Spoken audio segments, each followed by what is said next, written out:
Jill Doherty is an adjunct professor at Georgetown University. She's also a former CNN Moscow bureau chief and the author of My Russia, What I Saw Inside the Kremlin.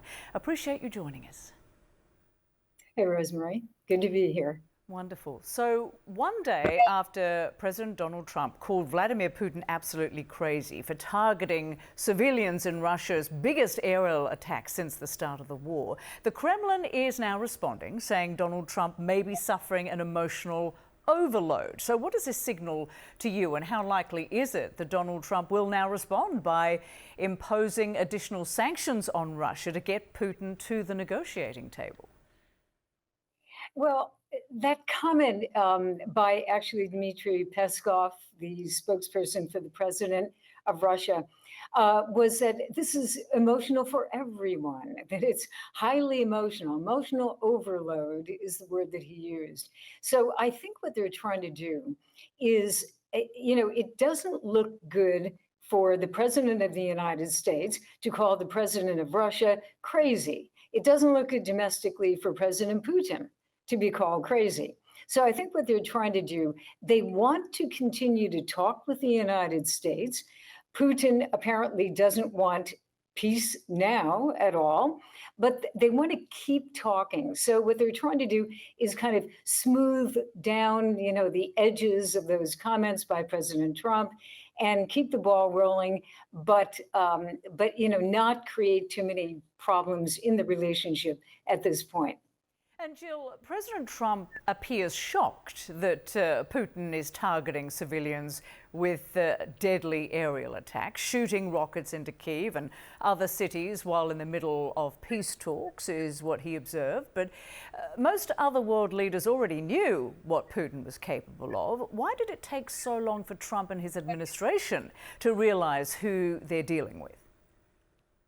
Well, it might be that there is a difference between his administration and the president himself, because the administration has, in some cases, sounded a little bit harder. But President Trump actually, I believe, thought that he could get a deal with the power of his personality and that personal relationship with Vladimir Putin.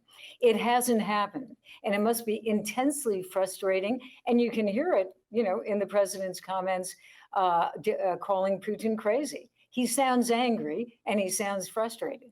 But the question is, Rosemary, and you asked is, will he do anything about it? Will he follow through on what he said? I'm, open to or considering sanctions, but he didn't say what kind of sanctions. And he said this before. He said it numerous times that, he's not happy, we should do this, et cetera. But he has not actually pushed for new sanctions. And that is the crux. And it could be sanctions. It could also be military aid for Ukraine. And he's not doing that either.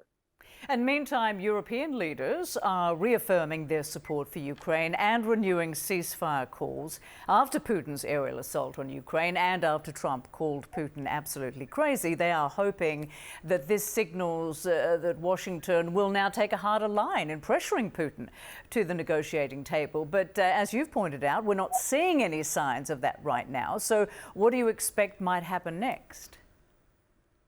Well, you have the Europeans now saying that the Ukrainians can use weapons that they get from the Europeans to actually attack Russia, long range. That's something that President Biden did not want to do. He was very concerned that that would create even more problems and even lead to some type of war.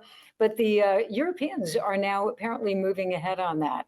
And the Russian spokesperson, Dmitry Peskov, said that that could be dangerous. That would be a dangerous step.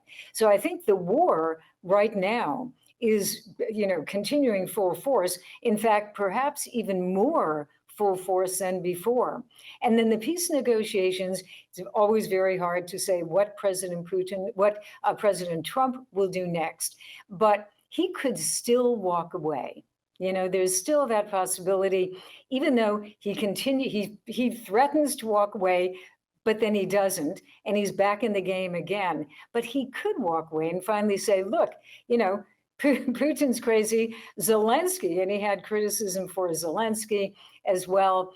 Zelensky creates problems every time he opens his mouth, and therefore I am walking away. It's almost as if he is talking to two school children. There is that castigating tone, and we'll just have to see where that leads. Jill Doherty, many thanks for your analysis. Appreciate it.